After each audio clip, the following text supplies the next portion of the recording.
누가복음 강의 37번째 시간 시작하겠습니다.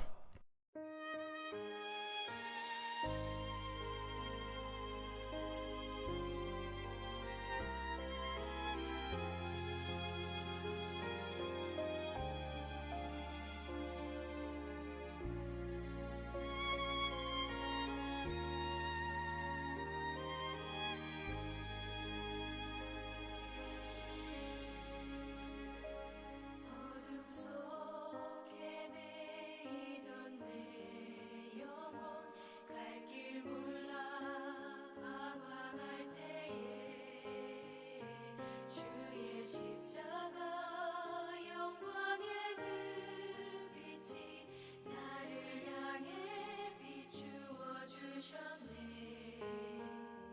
주홍빛보다 더 붉은 내 죄 그리스도의 피로 씻기어 완전한 사랑 주님의 은혜로 새 생명 주께 얻었네. 은혜 아니면 나서지 못하네. 십자가의 그 사랑 능력 아니면 나서지 못하네. 은혜 아니면 나서지 못하네. 놀라운 사랑 은혜 아니면 나서지 못하네.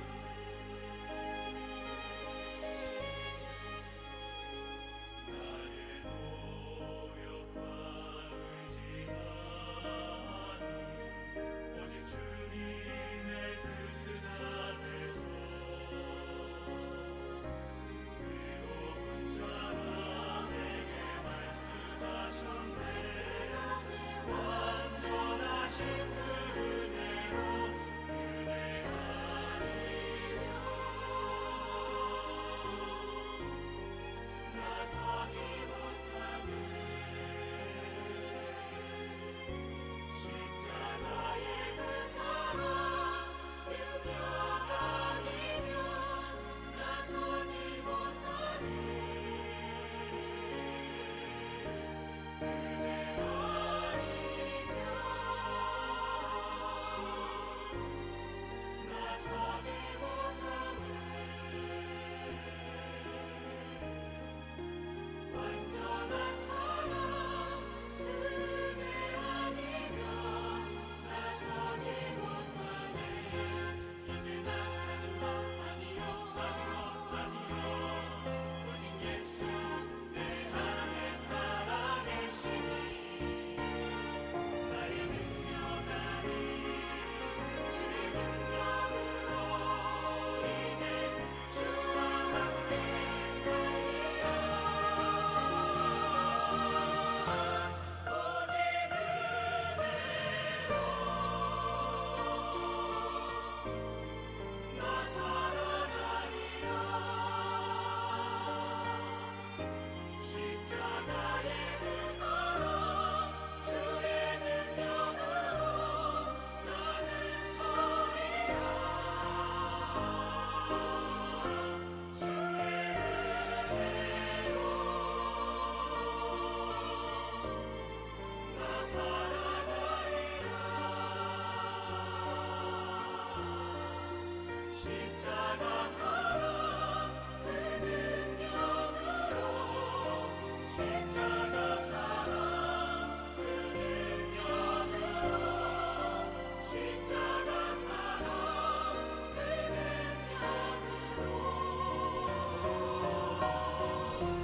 나 살리라. 나 살리라.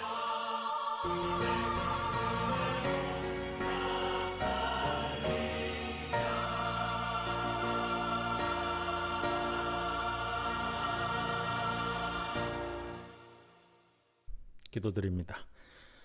주님, 우리로 하여금 하루하루를 소중하게 살게 하옵소서. 기대되는 일도 신나는 일도 없이 반복되는 일상 가운데 살아온 날들을 돌아보는 여유를 갖게 하옵소서.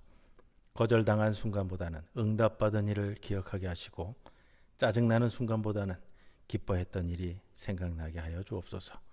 통제력을 잃는 것에 대한 두려움, 그럴 경우 일어날 일들에 대한 두려움, 이 두려움들을 치료해 주시옵소서. 영과 혼과 관절과 골수를 찔러 쪼개는 말씀의 검으로 우리의 무딘 심령을 깨우쳐 주시옵소서. 그 심령으로 오늘 주시는 말씀 앞에 서게 하셔서 주시는 말씀에 온전히 집중하게 하여 주옵소서. 예수님의 이름으로 기도드리옵나이다. 아멘. 307장 찬송드립니다.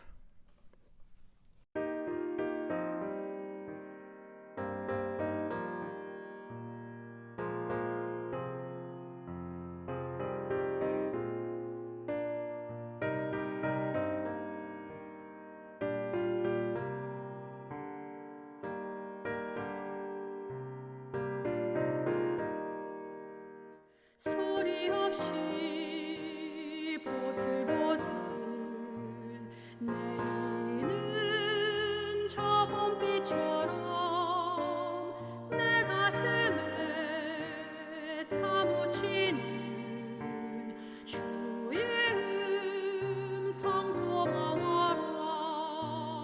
줄기마다 잎이 돋고 가지마다 꽃이 피어 주렁주렁 열매 맺어 나의 삶은 풍요롭다. 진리의 뜻 밝혀주고 사랑에 힘 심어주니 은혜롭고 풍성하신 주의 말씀 고마워라. 모든 사람 가슴마다 전해지는 복된 소식 어둠을 몰아내고 밝은 세상 통통한다.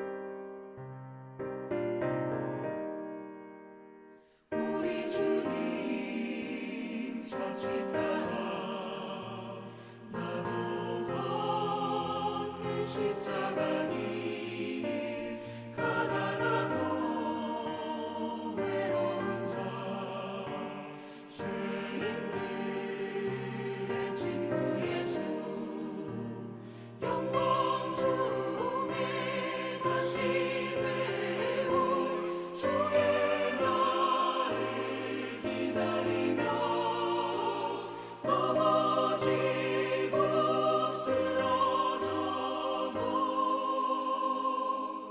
죽기까지 따르오리.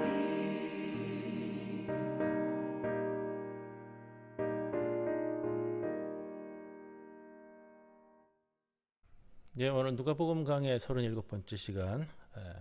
지난주까지 제가 안식주간 휴가를 다녀왔습니다. 오늘부터 10장 38절로 이하의 말씀을 다시 이어서 우리 누가복음 강의 진행하도록 하겠습니다. 오늘 11장 4절까지의 말씀인데요. 10장에서 한번 구분해서 자르고, 그리고 11장 1절에서 4절 말씀 단락이 구분되어지기 때문에 좀 나눠서 봉독하고 말씀 나누는 시간 갖도록 하겠습니다. 먼저 10장 38절에서 42절 말씀입니다. 그들이 길 갈 때에 예수께서 한 마을에 들어가시매 마르다라 이름하는 한 여자가 자기 집으로 영접하더라. 그에게 마리아라 하는 동생이 있어 주의 발치에 앉아 그의 말씀을 듣더니 마르다는 준비하는 일이 많아 마음이 분주한지라. 예수께 나아가 이르되 주여 내 동생이 나 혼자 일하게 두는 것을 생각하지 아니하시나이까. 그를 명하사 나를 도와주라 하소서. 주께서 대답하여 이르시되 마르다야 마르다야 내가 많은 일로 염려하고 근심하나 몇 가지만 하든지 혹은 한 가지만이라도 족하니라. 마리아는 이 좋은 편을 택하였으니 빼앗기지 아니하리라 하시니라. 아멘. 오늘 마르다와 마리아에 대한 이야기가 오늘 10장 38절에서 42절까지의 말씀인데, 우리 두 주가 지났지만 그 전에 함께 좀 나누었던 말씀 중에 선한 사마리아 사람인의 비유, 착한 사마리아 사람의 비유 이야기가 있습니다. 그것과 연계되어져서요, 보충적인 차원에서 오늘의 말씀을 좀 이해하면 접근이 좀 쉽겠다라는 말씀을 드립니다. 오늘 이 사건 마르다와 마리아 사건은 누가복음에만 지금 기록되어 있는 말씀입니다. 물론 언니 마르다와 동생 마리아가 등장하는 이야기는 공관복음서에 여러 군데 등장을 하고 있습니다. 오늘 본문에 좀 중점으로 볼 수 있는 것은 마리아와 마르다가 좀 서로 다른 행동을 하고 있음으로 인해서 벌어지는 사건, 이렇게 볼 수 있겠죠. 요한복음에서는 마르다와 또 이 마리아, 그리고 누가 등장하냐면 이제 라자로가 등장하는데, 그 사건에서는 이 라자로가 중심 인물로 소개되고 있습니다. 그래서 조금 달라요. 그리고 오늘 이 사건은 누가복음서에만 기록되어 있는 사건이다라는 것이고요. 38절 말씀 보시죠.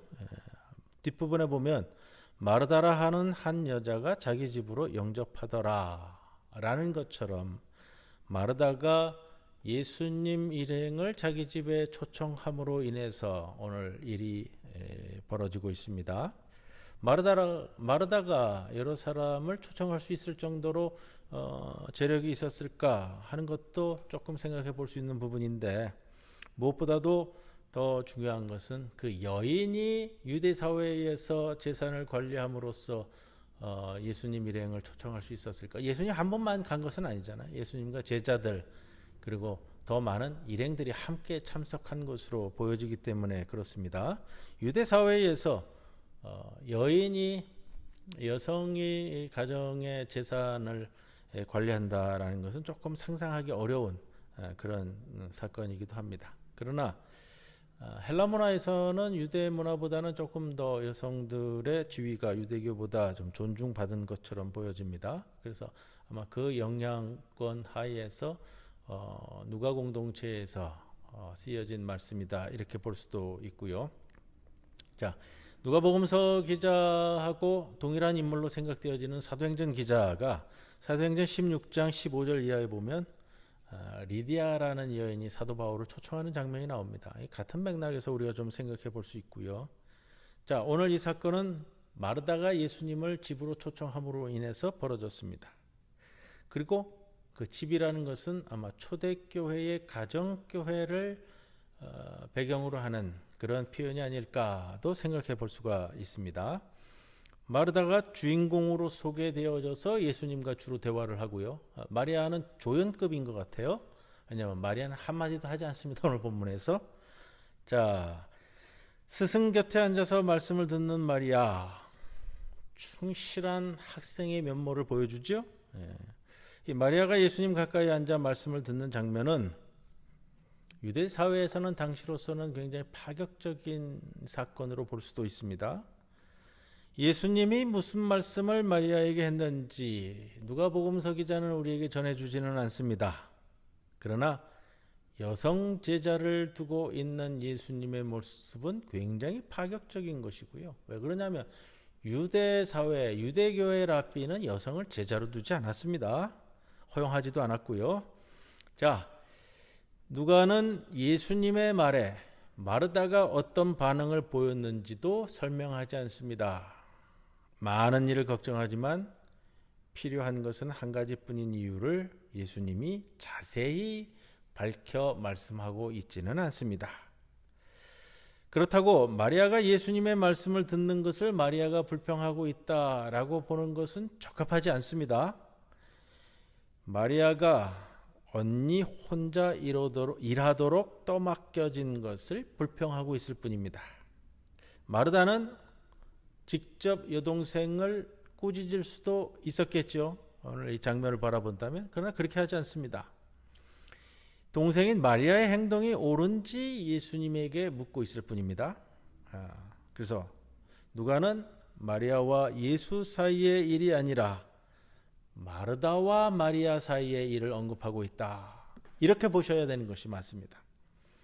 마르다가 일하는 동안 마리아가 예수 곁에 앉아 있는 사실을 말합니다.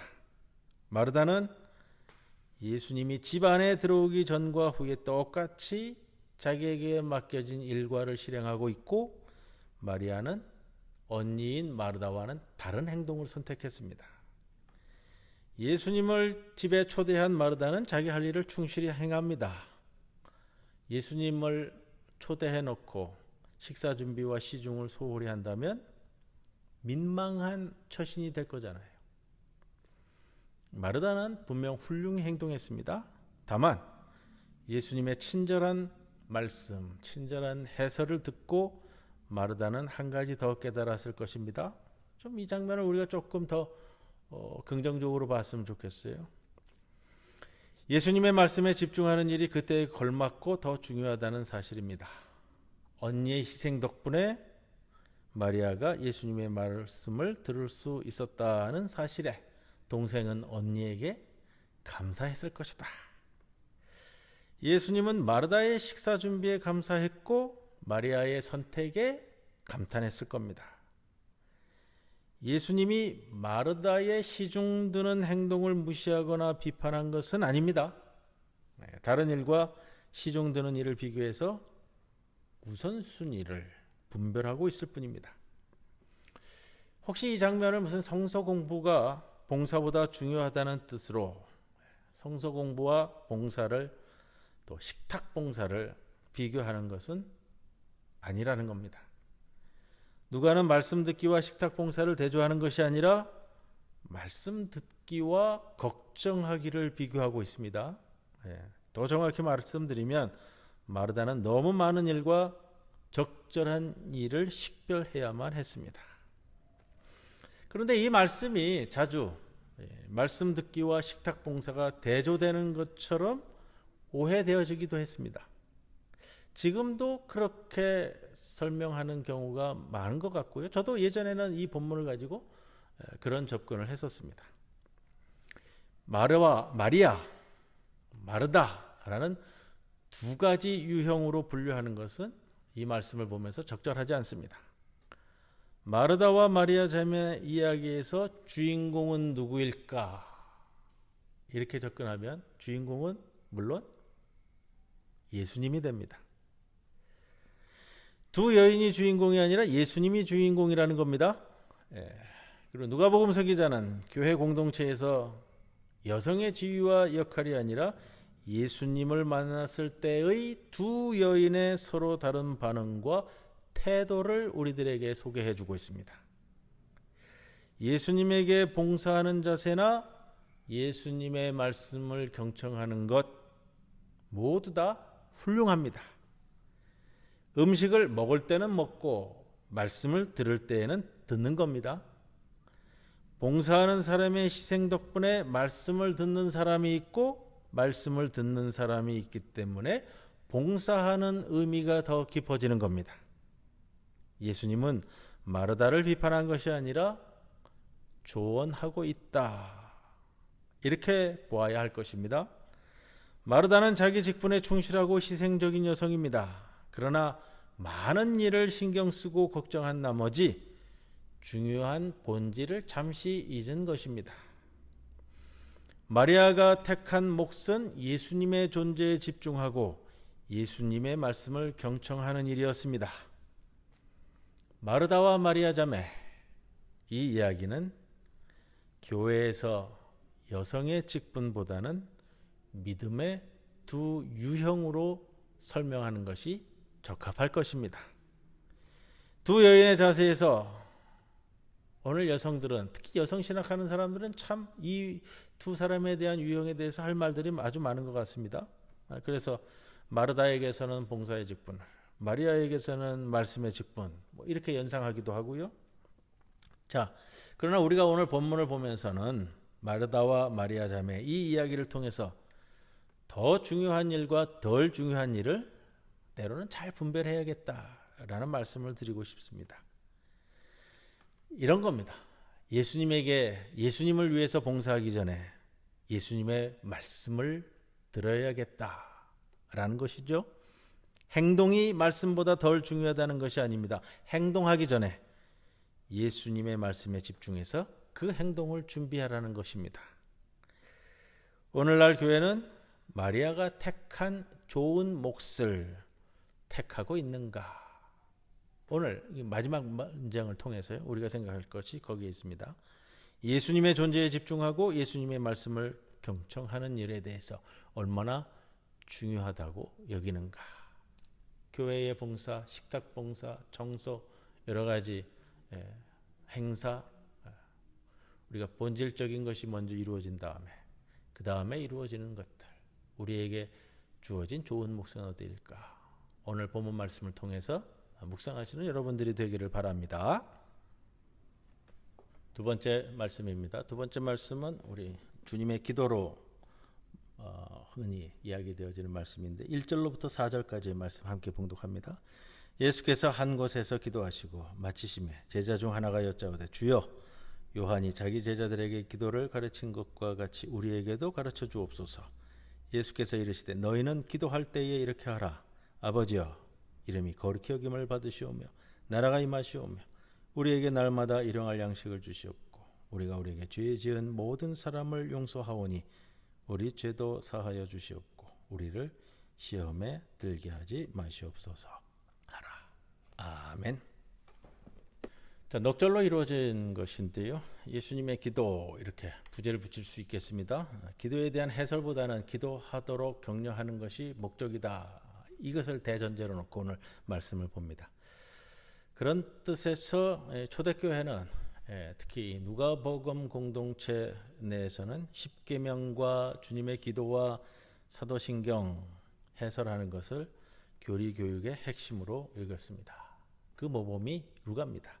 물론 지금 우리가 사도신경이라고 하는 것은 로마 교회에서 기원 후 5세기경에 마지막 정립이 되거든요.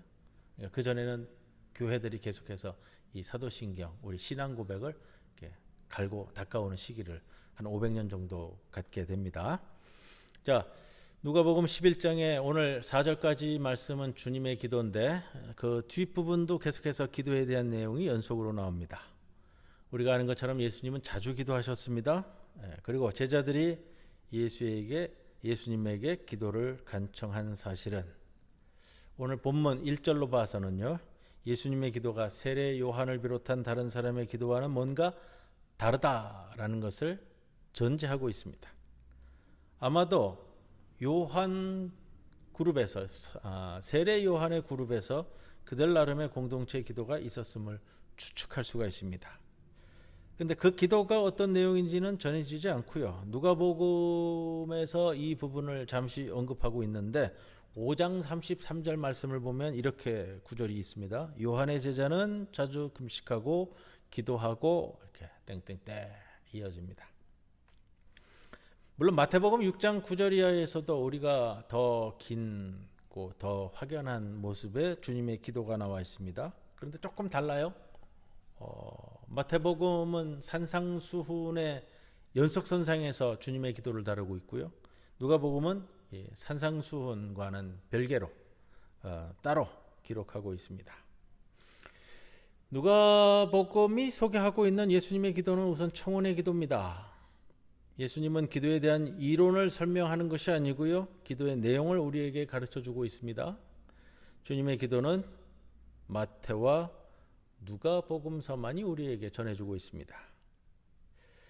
누가복음은 주님의 기도가 나온 배경을 우리에게 설명하고 있습니다. 제자들의 요청에 의해서 요한 공동체는 이렇게 기도를 한다는데 주님, 우리는 기도는요 하면 제자들의 요청에 의해서 이 주의 기도가 시작이 되고 있고요. 마태복음은 조금 다릅니다. 그냥 예수님께서 이렇게 기도하라 라고 가르쳐주고 있는 부분입니다. 또 기도 내용도 조금씩 달라요. 쓰고 있는 단어들 표현이 약간씩 다른데 마태복음은 하늘에 계신 우리 아버지시여 이렇게 시작을 하는데 오늘 누가복음은 아버지요 이렇게 시작이 되잖아요. 마태가 일용할 양식이라고 표현되고 있는 것이 이 빵에 대한 표현이 약간 다른데 이런 표현이에요. 마태복음 6장 11절에 나오는 것은 오늘 먹을 빵을 요청하고 있고요. 누가복음서 기자는 매일마다 날마다 필요한 양식을 청하는, 우리말 번역은 그냥 일용할 양식 그 하나로 번역을 하는 바람에 그 묘미가 조금 떨어졌는데 제가 가지고 있는 영어 성경에도 그걸 조금 분리해 가지고 우리에게 설명을 해주고 있습니다. 마태복음서 기자는 오늘 먹을 빵을 청원하고 있고요. 같은 일용할 양식인데 누가복음은 날마다 매일 먹어야 할 빵을 요청을 하고 있습니다. 마태는 우리를 시험에 빠지지 않게 하시고 악에서 구하소서, 유혹, 시험에 대해서 이렇게 이야기했고, 누가복음서는 우리를 시험에 빠지지 않게 하소서라고 좀 줄였습니다. 기도의 본질적인 내용으로 본다면 누가복음서 기자가 적고 있는 예수님의 기도가 본질에 더 충실하지 않겠는가라는 생각도 해봤습니다. 예수님의 기도는 당시 기도와 비교하면 아주 짧습니다. 또 어려운 내용도 단어도 사용하지 않습니다. 아버지 이름을 부르는 문장으로 시작되면서 모두 다 5문장으로만 구성되어 있습니다. 구약 성경에서는 하나님을 아버지로 호칭하는 경우는 없습니다. 네, 아버지라는 단어가 가지고 있는 권위, 안정감, 사랑, 그렇게 생각해 볼 수가 있고요. 그런데 그 상담 심리하는 사람들이 그런 이야기를 많이 하고 저도 많이 좀 주변에서 들었는데 그런 이야기들을 해요. 이 성장기에 어릴 때 자랄 때 이 아버지에 대한 그 뒤틀린 이미지와 부정적 경험이 있는 성도들이 하나님 아버지라는 표현에 있어서 굉장히 이게 접근하기가 어렵다라는 표현을 많이 하더라고요. 그래서 우리가 하나님을 아버지라고 부를 때 긍정적인 아버지 이미지를 회복하는 것도 필요하고 거기에 못지않게 부정적인 아버지 이미지를 벗겨내는 일도 필요하지 않겠는가. 이게 쉽지는 않습니다만 그렇게 생각이 되어집니다. 이름이 거룩히 여김을 받으시오며, 때로는 그런 이야기들을 했습니다. 하나님의 이름을 거룩하게 하는 주체가 하나님일까 인간일까 자주 논의되었었는데 그럴 필요까지는 없는 말인 것 같아요. 사람이 하나님을 하나님으로 고백하도록 하나님의 하나님다움이 사람에게 드러나도록 하나님께 비는 표현이 이 표현 아닐까 생각을 해봅니다. 예수님에게 아주 중요한 하나님 나라, 오늘 본문에서는 아버지의 나라라는 표현으로 쓰고 있습니다. 조금 구분되어진다라는 생각도 해보고요. 그래서 2절에 나온 아버지의 나라가 오게 하소서라는 이런 표현은 공관복음서에만 나오는 표현입니다. 기도한다는 것은 하나님의 주권, 하나님의 주도권을 표현합니다. 그리고 누가복음서 기자가 늘 강조하고 있는 하나님 나라는 결국 하나님께 달렸고 하나님의 선물로 다가오는 겁니다. 3절에 일용할 양식, 누가복음에서는 다음 날의 의미도 같습니다. 내일 빵, 일용할 양식을 내일도 빵을 주시고 매일 빵을 달라고 하는 간절한 소망이에요. 그거는 내일은 빵을 얻을 수 있을런지 없을런지 자신이 없는 가난한 사람의 애타는 심정이 담겨져 있는 예수님의 애정어린 표현입니다. 빵은 왜 날마다 매일 그 다음 날에도 필요한 거잖아요. 그렇게 예수님의 기도는 가난한 사람을 가장 먼저 의식하는 표현을 쓰고 있습니다. 누가복음서를 강해를 시작하면서 반복하는 표현이 그거잖아요. 가난한 사람을 위한 복음서. 누가복음 구구절절히 구절마다 가난한 사람을 염두에 두고 쓰고 있는 누가복음서 기자의 신학적 표현을 볼 수가 있습니다. 누가의 의도는 분명합니다. 내일 굶지 않게 해달라고 기도하는 겁니다. 내일은 굶지 않도록 해달라. 평생을 먹을 걸 쌓아놓고 사는 사람은 이해할 수 없는 기도의 표현이 될 겁니다. 결국 예수님의 이 기도는 우리 인간의 일상생활에 깊이 들어오고 있다라는 거죠. 이 빵 문제도 하나님을 의지하는 겁니다. 하나님께서 사람에게 먹을 것을 주시고 생명을 유지하게끔 살아남게 하신다. 그렇잖아요. 2000년이 지난 지금도 인류는 사람의 빵 문제를 아직 해결하지 못했습니다. 4절에 우리에게 죄 지은 모든 사람을 용서하오니 우리 죄도 사하여 주시옵고. 이 표현은 유대인의 기도 전통에 가장 근거를 두고 있는 기도의 표현이라고 얘기를 해요. 그래서 유대인이 날마다 드리는 18조 기도가 있는데 거기에 6번째 중에 우리 아버지시여 우리가 죄를 지었으니 우리를 용서하소서, 이 바탕 위에서 각색된 표현이다. 좀 더 넓고 깊게 나아가고 있는 표현이다라고 볼 수 있습니다. 하나님께 자신의 죄를 용서받은 사람은 이웃에 대한 용서를 거부할 수 없다. 이걸 볼 수 있죠. 우리를 시험에 들게 하지 마시옵소서. 유혹, 시험, 이거는 예수님에게 굉장히 친숙한 경험입니다. 그 공생애를 시작할 때 사탄으로부터 시험을 받음으로써, 유혹을 받음으로써 시작을 했는데 평생 유혹에 시달리고 예수님은 그 유혹과 싸우며 살았습니다. 제자들도 그럴 것이고요, 성도들도 그럴, 초대교회 성도들도 그럴 것이고, 지금 우리도 그렇게 살아가는 겁니다. 자신의 약함을 우리가 안다면 유혹에, 시험에 빠지지 않게 해달라고 기도하는 것은 오늘도 당연한 우리의 기도가 될 것입니다. 예수님이 가르쳐 주신 기도는 무엇보다도 하나님께 집중하는 특징을 갖습니다. 하나님의 이름과 하나님의 나라를 언급하고 있습니다. 그러나 하나님을 아버지로 부르고 있는 예수님은 제일 독특하고요, 제일 의미 있는 표현이 될 겁니다. 가난한 사람을 먼저 선택하고 거기에 집중하는 것도 잘 드러난 기도입니다. 예수님의 기도는 당시 기도와 비교하면 아주 짧고 어려운 단어도 없습니다. 왜 그러냐? 모든 백성들이 간단 명료해야 그 기도를 드림에 있어서 접근이 쉽잖아요. 어려운 말을 쓰고 어려운 표현을 쓰고 내용이 길고 이거보다는 5문장으로 된 이 기도를 통해서 누구나 다 하나님께 드릴 수 있는 기도가 이루어지는 것. 예수님이 가르쳐준 기도는 하나님에 대해 생각하는 기도가 아니라 하나님께 말하는 기도입니다. 이것이 우리에게 중요해요. 하나님께 말하는 기도. 기도에 대해서 생각하는 것이 필요한 것이 아니고요, 내가 기도하는 것이 중요하다라는 겁니다. 그리고 그것을 통해서 하나님께 더 친밀하게 다가가도록 하고 있는 예수님의 사랑을 볼 수 있습니다. 그만큼 하나님은 우리와 아주 가까운 분임을 예수님이 우리에게 일러주고 계시다.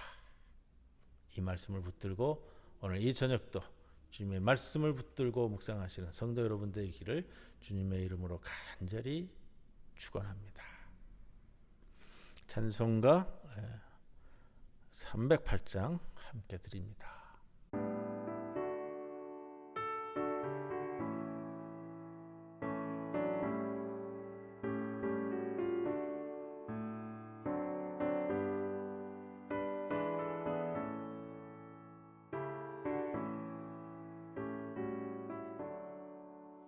내 평생 살아온 길 뒤를 돌아보니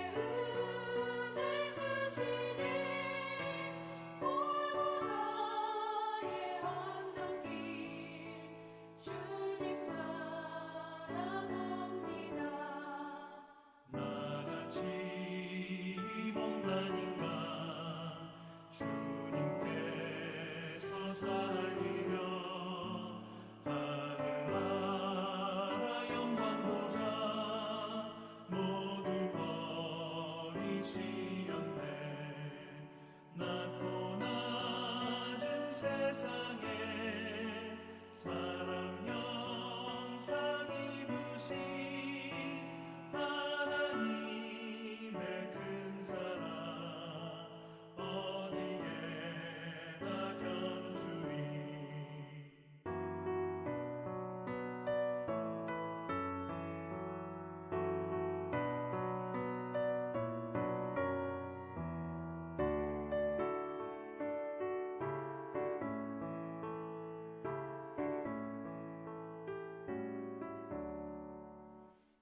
예수님 나의 주님 사랑의 주 하나님 이제 나는 예수님만 높이면서 살겠네. 나의 남은 인생을 주와 동행하면서 주님 사랑 전하며 말씀 따라 살겠네.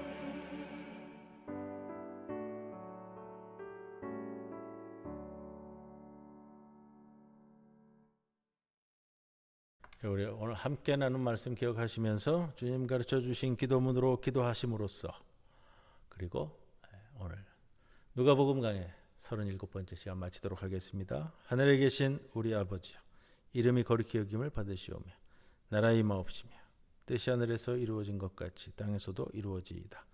오늘 우리에게 일용할 양식을 주시옵고 우리가 우리에게 죄 지은 자를 사하여 준 것 같이 우리 죄를 사하여 주시옵고 우리를 시험에 들게 하지 마시옵고 다만 악에서 구하옵소서. 대개 나라와 권세와 영광이 아버지께 영원히 있사옵나이다. 아멘.